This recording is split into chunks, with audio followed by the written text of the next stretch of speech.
Salam seni budaya.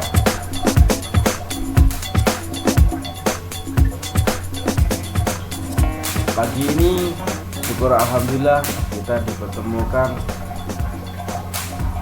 dan mengikuti materi tipografi dalam poster.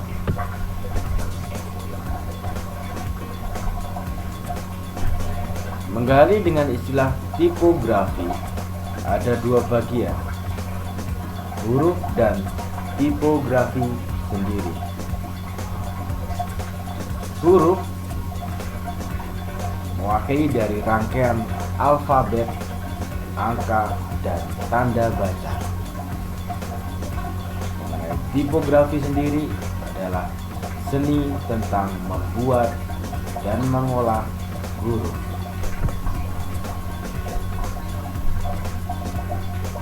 Berhubungan dengan klasifikasi huruf, diwakili dengan berbagai karakter atau sifat dari huruf tersebut. Untuk yang pertama, berhubungan dengan serif. Khas dari huruf serif ini, huruf yang memiliki kait di ujung-ujungnya.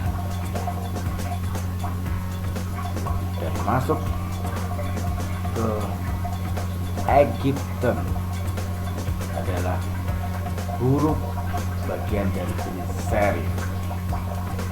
Akan tetapi Egyptian ini memiliki kait yang lebih tebal.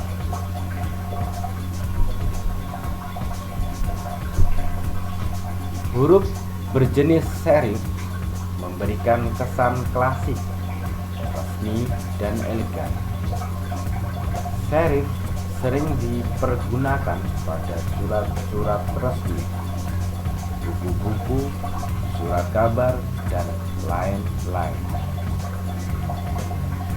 Kait-kait pada serif berfungsi untuk memudahkan membaca pada teks-teks kecil, tapi tidak terlalu kecil, dan teks dengan jarak baris yang sempit. Karena fungsi tersebut, kita akan merasa lebih nyaman membaca buku-buku dan surat kabar yang huruf serif. Kebanyakan buku dan surat kabar memang menggunakan serif sebagai huruf utamanya. Jadi berhubungan dengan nilai umum yang memang teks serif ini terdapat pada berbagai buku dan surat kabar. Klasifikasi huruf berikutnya adalah sans serif. Sans serif ini adalah huruf yang tidak memiliki kait di ujung-ujungnya. Adapun sifat dari sans serif melambangkan kesederhanaan, lugas, masa kini, dan futuristik. Huruf jenis ini cocok bila dibandingkan dengan grafis yang berkesan futuristis. Bila Anda ingin mendapatkan kesan sederhana atau simple, huruf jenis ini juga cocok digunakan dengan paduan garis tipis dengan warna yang tidak terlalu mencolok untuk menegaskan kata-kata atau judul. Huruf ini dapat diberikan ketebalan. Untuk klasifikasi berikutnya,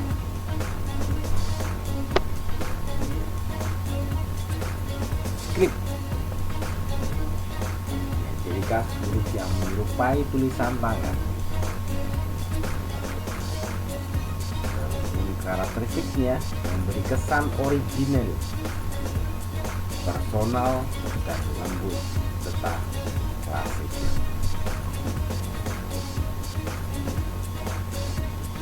Huruf itu teman, bahkan lanjut menjadi pacar. Artinya bagi desainer grafis khusus spesialisasi dalam hal ini pembuatan poster.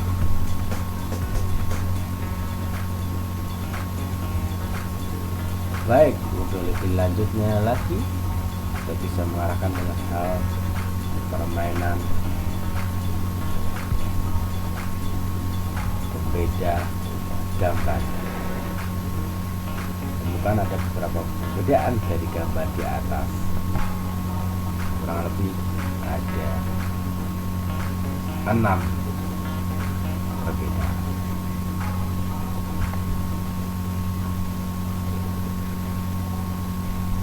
Poin berikutnya adalah berhubungan dengan yang huruf A.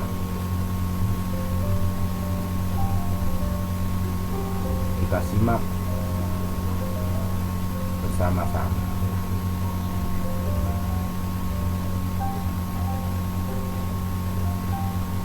Baik, kita lanjut ke materi berikutnya.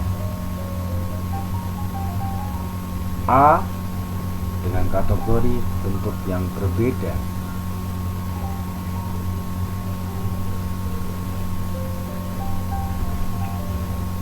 Nah, ini adalah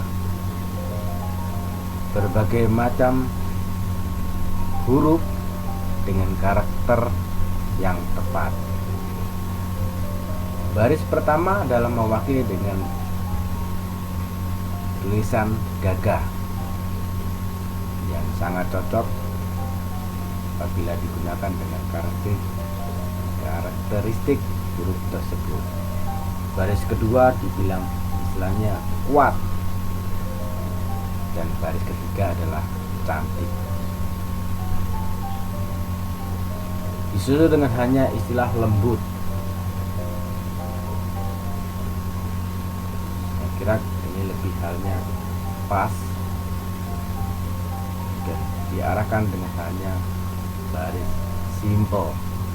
Dan rocker adalah mewakili dari kesan star dan cepat, dan disusul dengan hanya berbagai huruf yang ada di layar monitor depan.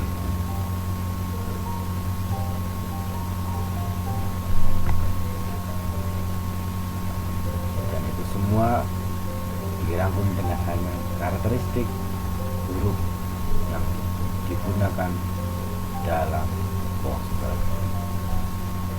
Dan bagaimana dengan istilah lembut? Manakah yang lebih tepat sebagai karakter huruf? Coba kita perhatikan bersama-sama. Ya, Anda benar. Baris yang paling bawah lah yang tepat dengan istilah lembut.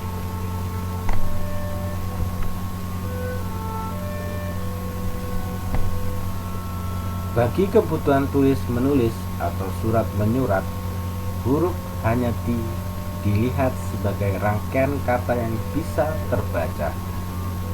Namun, bagi desainer poster, huruf bukan saja sebagai teks yang bisa terbaca, namun juga menjadi citra maupun penguat kesan. Bagi beberapa poster, huruf bahkan menjadi titik penting adanya stopping power. Stopping power ini bisa dikenal dengan istilahnya kekuatan untuk menghentikan aktivitas seseorang sejenak untuk melihat poster. Nah, bagaimana dengan poster itu? Bukan hanya mampu melukis dengan teknik yang bagus, dan bukan mengulang-ulang bentuk komunikasi yang sama, dan bukan ajang pamer pemakaian huruf yang berlebihan.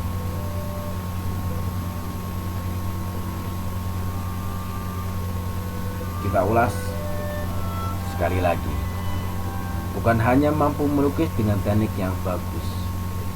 Jadi poster ini bisa menyampaikan dengan hanya sederhana, akan tetapi pesan tersampaikan dengan tepat, baik melewat tulisan maupun gambar. Bukan mengulang-ulang bentuk komunikasi yang sama, akan tetapi mengarahkan pada nilai starting power sebagai sense interest ketika seseorang melihat poster tersebut, bisa berdiskina untuk melihat daya tarik poster tersebut, dan bukan ajang pamer pemakaian huruf yang berlebihan. Sekali lagi adalah pemakaian huruf yang berlebihan. Di sini bisa digunakan dengan hanya maksimal dari 3 huruf, dan kita bisa pakai dengan jenis huruf yang sudah saya jelaskan sebelumnya. Baik, kita lanjut. Oke. Bagaimana dengan halnya gambar tersebut?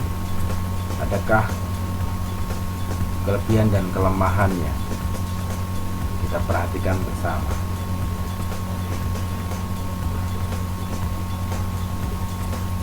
Ya, Anda benar.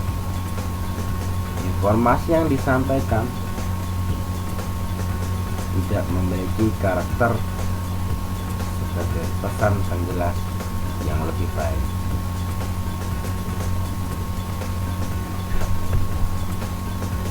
Dan bagaimana berikutnya?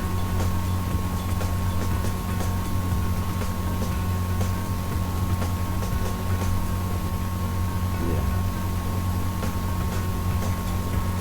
Ketika ini dibawa di satu area, khususnya di luar dari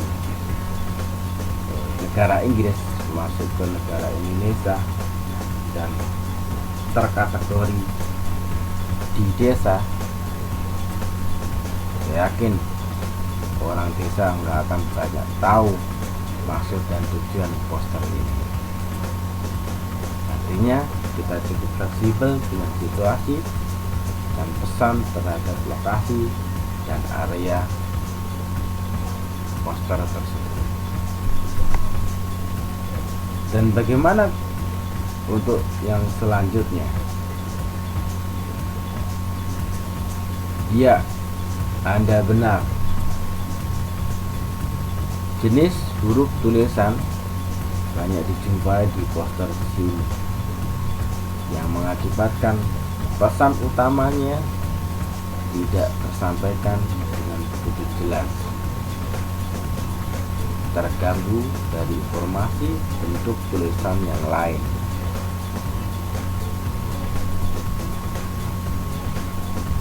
Dan bagaimana dengan poster berikut ini?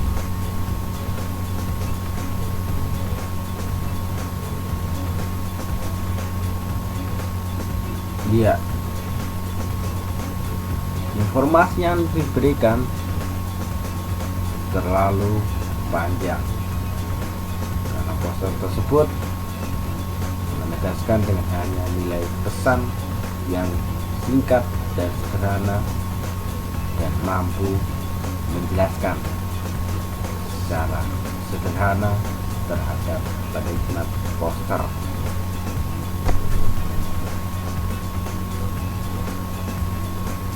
Nah, di sini ada pun sifat dari poster tersebut. Namun poster itu visual apapun bisa. Tidak harus melukis gambar, namun membuat huruf menjadi kekuatan visual pun bisa. Cara berkomunikasi harus beda, termasuk simbol atau gambar. Ini masalah orisinalitas atau kebaruan. Huruf yang diminimalis bisa memiliki dampak kuat.